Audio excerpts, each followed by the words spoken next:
32-ші есеп. Есептеңіз. Біз мұнда көп қабатты бөлшектерді көріп тұрмыз. Сондықтан бөліміндегі ең бірінші бөлшектен бастайық. 4 минус 1/2-ден 1. Бұл бізде 2/2-ден 1-ді береді. Екінші амалда 5-ті бөлеміз 2/2-ден 1-ге. Бұл 5 көбейтілген 2-ден 2/2-ден 1 дегеніміз ол бұрыс бөлшекке айналдырғанда 2-ден 5 болады. Ал ол бөлу болғандықтан көбейтуге ауысқан кезде бөлшеккерді айналады да 5-тен 2 деп жазылады. 5 пен 5-ті қысқартамыз, 2 шығады. Үшінші амалда 3-тен 2-ні азайтамыз, 1 болады.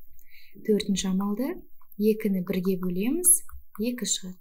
Және соңғы 5-ші амал 7-ден 2-ні азайтамыз, 5 шығады. Сонда дұрыс нұсқасы Д нұсқасы болады.